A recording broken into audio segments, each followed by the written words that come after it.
welcome to the news at 7. I am Comfort Amadou. Let's begin with the news headlines. International Albinism Awareness Day celebrates achievements of persons with albinism worldwide. COVID-19 pandemic continues to escalate globally. World Health Organization bothers about impact on women and children. 15 technical working groups in first for development of Nigerian Agenda 2050 and medium-term national development plan.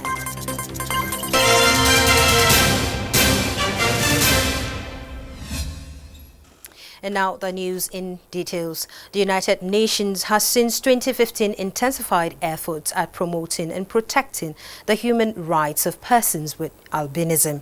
As the world observed the 2020 International Albinism Awareness Day with the theme Made to Shine Against All Odds, Uche Ugochukwu highlights the tales of woes and smiles among this vulnerable group in the society. Is among the more than 600,000 Nigerians living with albinism, a group of vulnerable people whose kind of disability is subject to different kinds of abuses, depending on the belief of the communities they live in. Many albinos in Africa have tales of woes, as some were even killed in the past due to superstitious beliefs. The major challenge I face personally is my inability to see from far distance. Most time, maybe in schools and maybe environment, streets, most people mock albinism. Challenges of making sure that our voices are heard, the challenges of ensuring that we are included in policies and programs of not only the public sector but the private sectors as well. It is for issues like this that the United Nations adopted International Albinism Awareness Day to create awareness and protect the human rights of persons living with albinism. A campaign that has impacted positively on the likes of 12-year-old Ugochukwu. Before, it was very difficult for me to cope with friends. They usually run away from me because my complexion was different from theirs. But now I have more friends. Teachers are now my friends. I usually sit at the front seat to see more better. Because of him, I've got many friends and tour other places, visit many places because of him. So I'm very happy to have somebody like this. I didn't regret of having him. Now, in the face of COVID-19 and other health crises in society, experts are stressing the need for people with albinism to be cautious. Challenges with their skin because of the lack of the melanin. It's not blocking ultraviolet rays from the sun as it will in other people. So they are predisposed to skin conditions that can lead to cancer. With the theme of the 2020 International Albinism Awareness Day, highlighting the qualities of persons with albinism around the world, the likes of Zainab are expecting better treatment and understanding from society at large. I am Uche Ugochukwu, NTA News. And joining us live is the founder of the Albino Foundation, Jay Kepele, to speak on the International Albinism Awareness Day. Welcome to the studio. Thank you. All right, let's begin by focusing on the theme for the day, Made to Shine. Why that the theme? Well, I'm going to comment to that, but let me make a quick correction of something that I heard from the expert that was interviewed. He said, we lack melanin. That's not totally correct. What we have is partial quantity of melanin. I don't think any human being will totally lack melanin. Once you lack melanin, that means you don't have color at all. With that said, the theme was chosen by the United Nations independent expert on albinism, which is in its short form Made to Shine. But then organizations of persons with albinism are allowed to tweak it to suit their purpose. And for us, while we're talking about shining, we also want to recognize that we live in in odd times, in uncertain times, and the fact that we haven't given up and that we're thriving instead of surviving in times like this. That's why we beat our chest to say we're shining despite all odds. All right. Under this COVID-19 pandemic, do we have people living with albinism having challenges within this period? Well, if I hear you correctly... yes, do we have any case amongst people living with albinism, rather?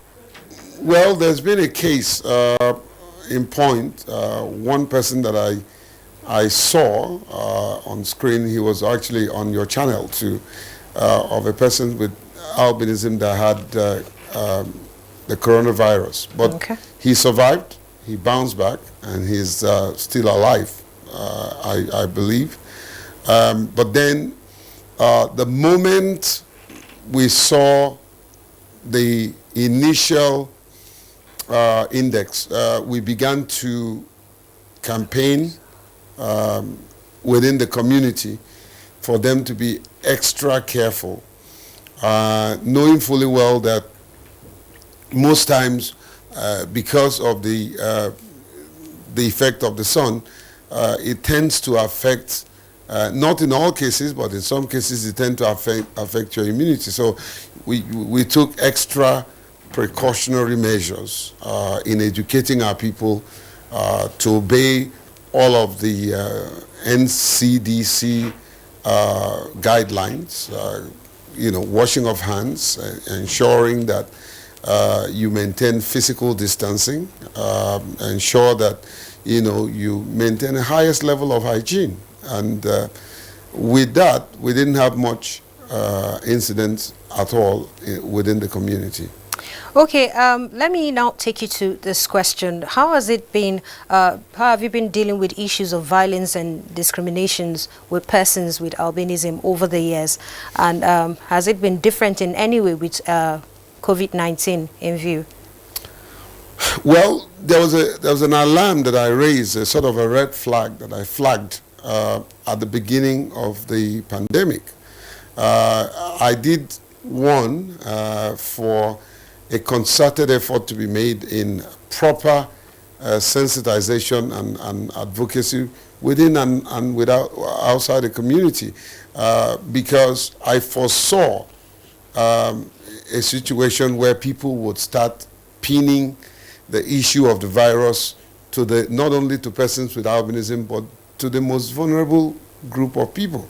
And right now that's the case. And so there has to be a second level effort by the task force, national and state, to embark on strategic advocacy against stigmatization. All right. There's a need for that. Okay. So let me quickly have your closing thoughts. Now, what do you think should be done differently to help persons with albinism with this these challenges?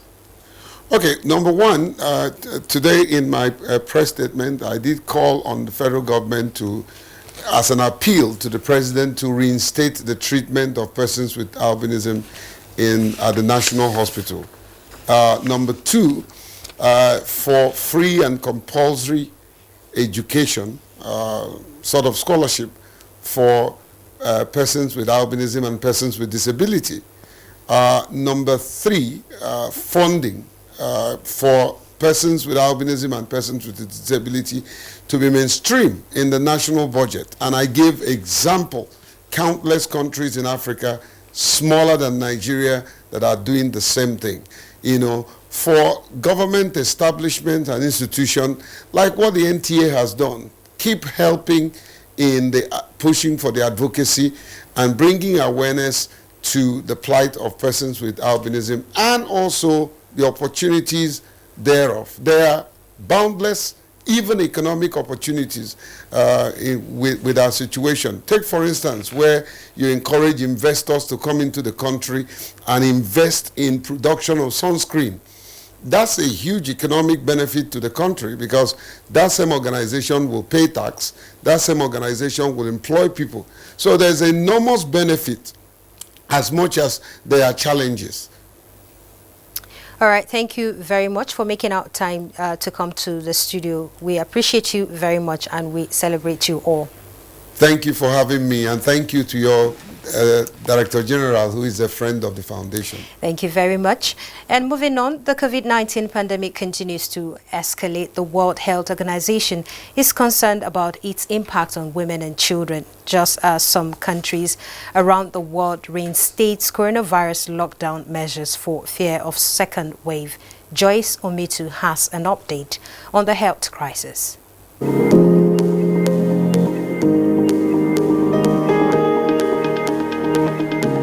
For 2 consecutive days, the number of daily COVID-19 cases in Nigeria has exceeded 600. The Nigeria Center for Disease Control on Friday announced 627 new cases of the virus.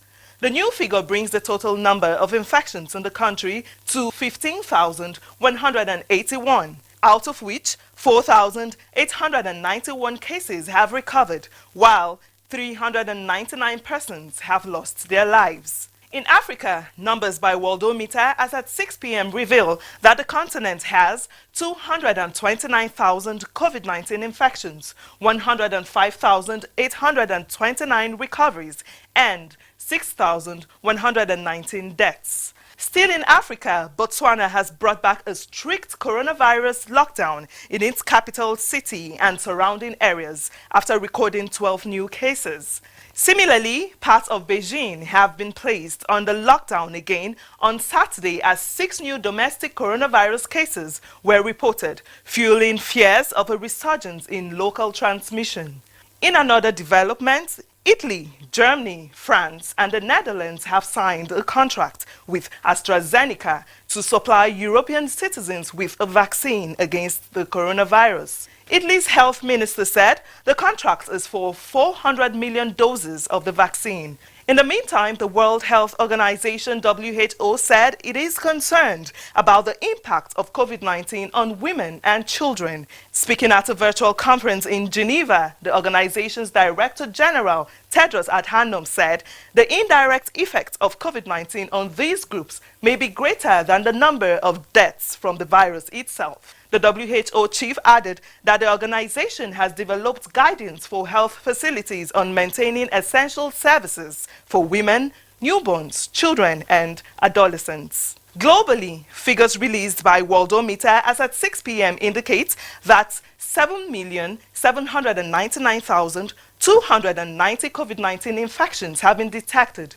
429,878 of those diagnosed have died. And that's a global update on COVID-19. Many thanks for watching. I am Joyce Ometu.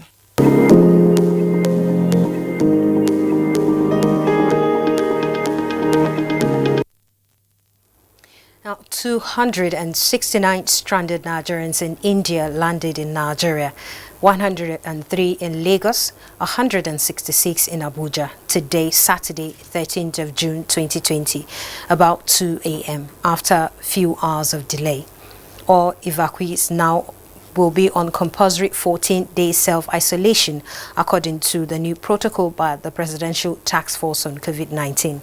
All tested negative before boarding are to be retested within 72 hours at an NCDC designated testing center. Meanwhile, 70 state-of-the-art bed capacity temporary isolation center built by the Nigerian National Petroleum Corporation and Nigerian Ajib Oil Company joint venture partners has been inaugurated in Asaba, Delta State. The facility, located at the Stephen Keshi Stadium, was inaugurated at the instance of the representative of the Minister of State for Petroleum and the Silver, Timipri Silva, and the State Governor, Dr. Ifeanyi Okowa. Austin Edemodu reports.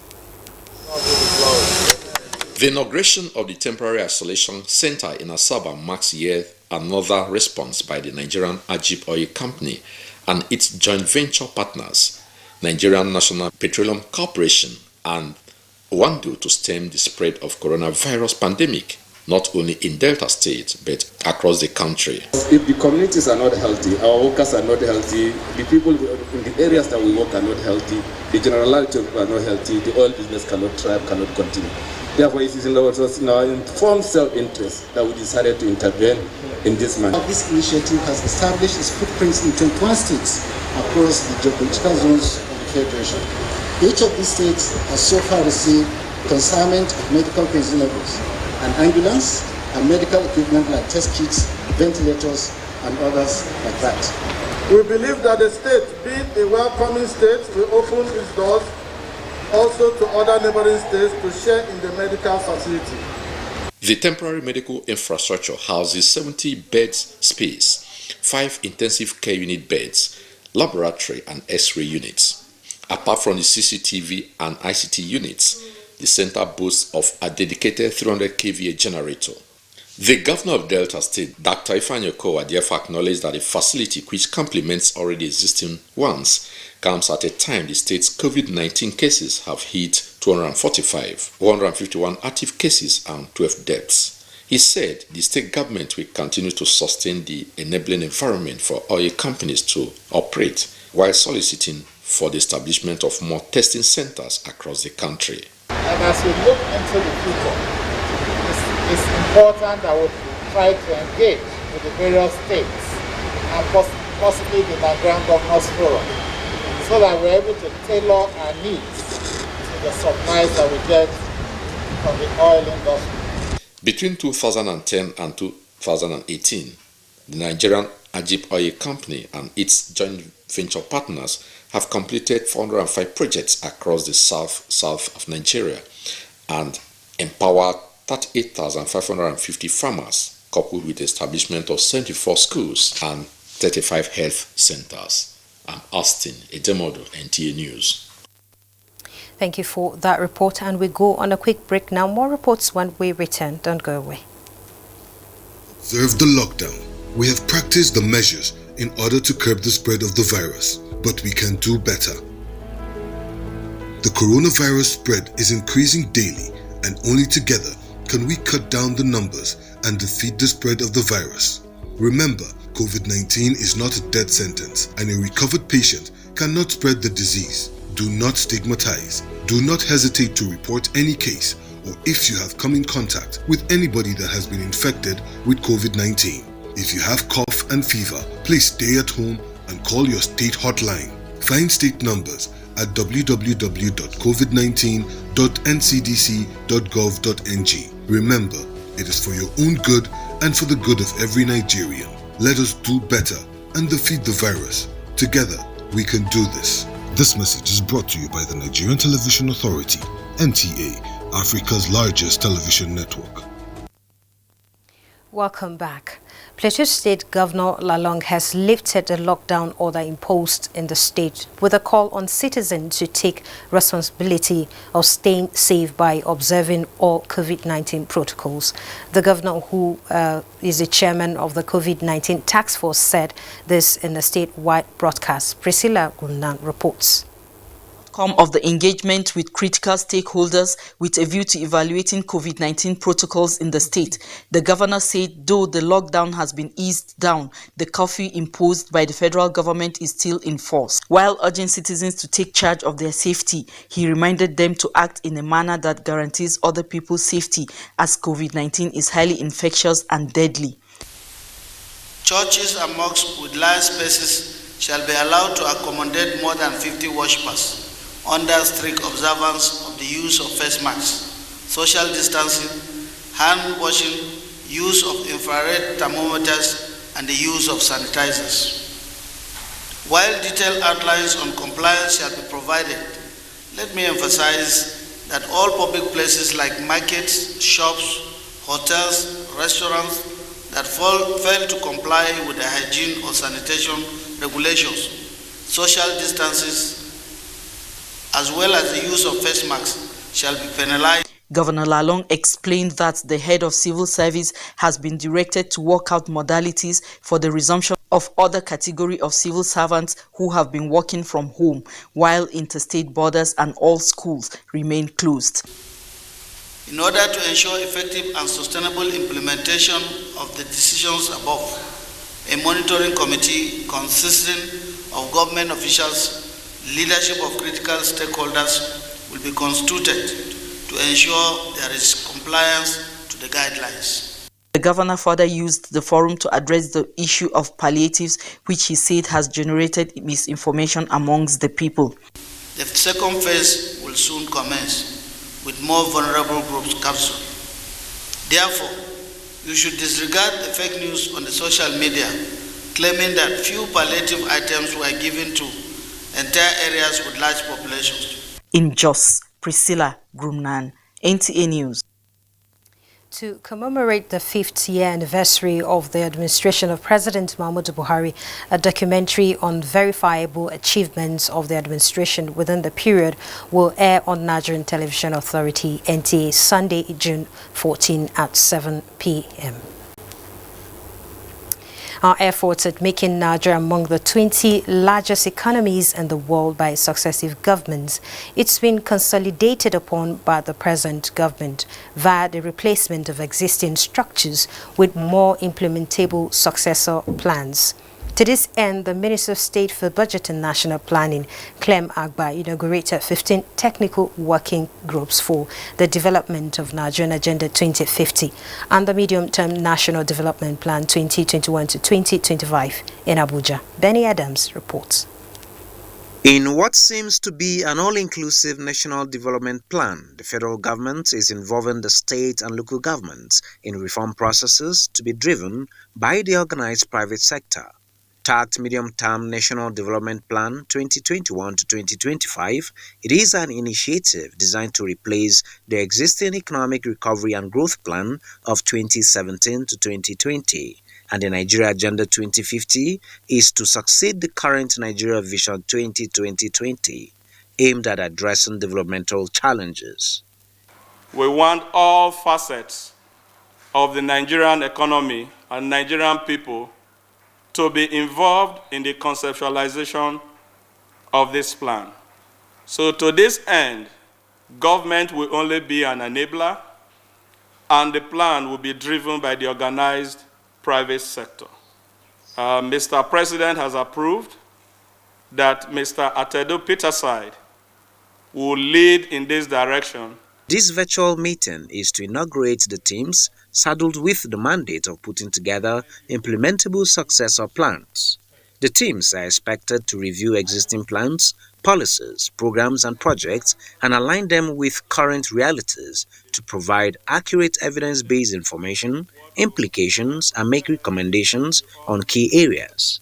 We give our full commitment that we're going to put in all our best to ensure that we deliver a report that is implementable and useful to the federal government and in fact to the Nigerian people. The working committees are expected to submit their final reports to a central working group at the end of September 2020, while Nigeria Agenda 2050 has up to July 2021. In Abuja, Benny Adams, NTA News. National Chairman of the All Progressives Congress, APC, Adams Oshomole, says the party leadership will continue to work hard to ensure that those elected on the platform of APC focus on delivering dividends of democracy as enshrined in the progressive ideology. This is when the national chairman played host to members of the Ondo State House of Assembly at the party's National Secretariat, Abuja. Deputy Speaker Adeboboye Samuel led the members and assured the party of their readiness ahead of the forthcoming governorship election in Ondo State. Formed from not just being the management organ of our party, we also somehow become the referee of our party for the purpose of elections. APC should not jettison its loyal members who stood by the party in the storm. On a similar visit, leader of Ondo APC Mandate Group Olugbega Bojuwomi has appealed to the leadership of the party to open up the political space through internal party peace-building mechanism ahead of the governorship election. And now let's join Uche Ugochukwu for the Week in Review. You're welcome. The Week in Review hosted the 2020 celebration of Democracy Day, which marks 21 years of uninterrupted civil administration in Nigeria, providing citizens opportunity to reflect on the journey, achievements, and struggles as a nation. We have recorded notable achievements in the course of implementing our 9 priority objectives. Government has continued to implement accountability and transparent policies through the Open Government Partnership. The weekly meeting of the Federal Executive Council described as worrisome and intolerable the alarming cases of rape and gender-based violence in the country and vowed to effectively utilize existing laws of the land to deal with perpetrators as well as put a stop to the dreaded scourge. The council also sustained efforts at enhancing the nation's critical infrastructure by approving over 100 billion naira for roads and water supply. On the continental level, President Muhammadu Buhari, in a virtual meeting with presidents of the ECOWAS Commission, Jean-Claude Cassibrel, also advised the ECOWAS Commission to come up with an economic recovery plan to help member states to recover from the economic devastation caused by the COVID-19 pandemic. Vice President Yemi Osinbajo formally submitted to President Muhammadu Buhari a compendium titled Bouncing Back, the Nigerian Economic Sustainability Plan, which recommends far-reaching measures towards converting prevailing crisis occasioned by the coronavirus pandemic to a victory for the Nigerian economy. From the legislature, the Senate confirmed the appointment of Justice Monica Dumban-Mensem as President Court of Appeal. The National Assembly passed the revised 2020 budget of 10.810 trillion naira, of which 2.9 trillion is for debt servicing, 4.9 trillion for recurrent expenditure, while 2.4 trillion goes to capital expenditure. And a manifestation of abundance of food in Nigeria, Minister of Agriculture and Rural Development pledged that Nigeria will begin exporting locally processed rice to some African countries by next year. The minister disclosed this at the flag-off of distribution of agricultural inputs to farmers in Kaduna State. That's it from here. I am Uche Ugochukwu. Thanks for being a part of it. President Muhammadu Buhari joined Muslims across the nation to mourn a leading Islamic cleric and jurist, Sheikh Ahmed Olaiwola Kamaldeen, who passed on in Ilorin, Kwara State.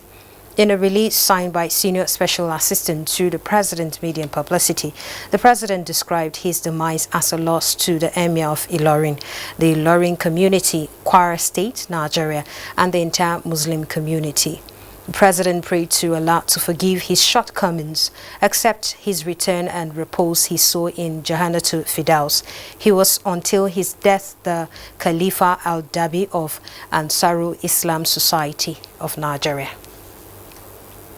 Likewise, President Muhammadu Buhari condoles with Minister of Transportation Chibuike Amechi over the demise of his elder brother Dede Amechi. In a statement signed by Senior Special Assistant to the President Media and Publicity, President Buhari urges the former Governor of Rivers State and two-time Director General of his election campaigns to find strength in the notable legacies of his late brother.